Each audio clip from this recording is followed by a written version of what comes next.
wano awantu jjajjange yampaawo bwampaawo ne wano wetuyimiridde eno ennyumba gye yasooka okuzimba wale nagimodifying later ne wano jjajjawe yampaawo bwampaawo unfortunately yampaawo nga nkyali mwana muto nali mwesi 1 96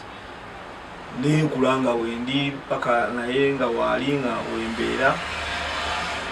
ebbanga bwe lyayitawo bwe yamala okuva mu nsi nga basenga bafunye letters of administration ne bakkiriziganya nange nti awo ddala jjajjange yampaawo ne bakolera endagaano okuba nali mbagamba njagala kyapa kyange ne banzijjako ssente zange baŋŋamba bajja bikolera $1.4 million era nembawako $1 million batandika okungobera ku kyapa kyaye kubozi endagaano gye twakola nabo nti bankolere mbawe $1 million bankolere ekyapa. Kati ebbanga bwe liyitawo ne batandika okwefuulafuula mbasaba ekyapa kyange nga bakigaanidde ne balitemaatemamu lyonna byonna nga bwe balitemaatemamu nga bakozesa looya waabwe yali ali mu nsonga ezo ettako ne balyegabira ne balijja mu baadministrator ne balyegabira ate nga era be baadministrator ekyakomerezeddwa nga baliguzizza omwami Bashiru Kaweesa. Ati Bashiru Kaweesa Basadaati abo bonna ba State House era batutaddeko embeera nnyingi bagezaako tukwata tubeera ku dduka paka bwe bazze ne batandika okuzimba ekikomera ku ttaka lyaffe naye nga lwakubanga babikola ebyo byonna kuba balina ssente batutiisatiisa okututta okunzita ddala nze katicula ku ttaka kuno kuliko eno ennyumba yange kuliko kyaki nga bwe munaagiraba kubaddeko woshimbe naye kati bakozesezza olukujjukujju lwonna nga n'omusango kyali mu kkooti era nga tulina consent n'aba administrator nga babagamba nti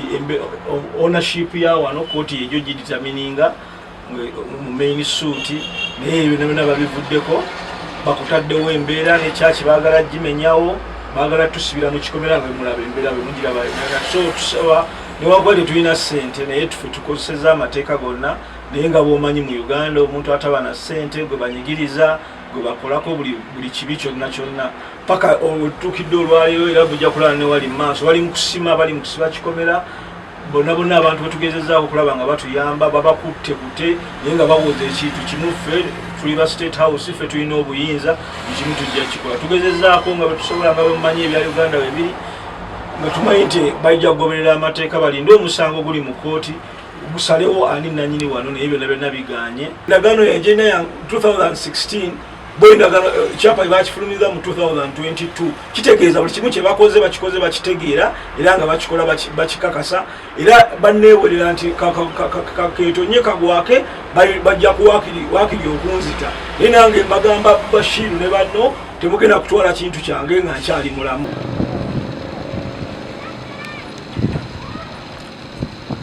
Download the app on App Store or Google Play Store now. Vision Digital Experience, the future of media.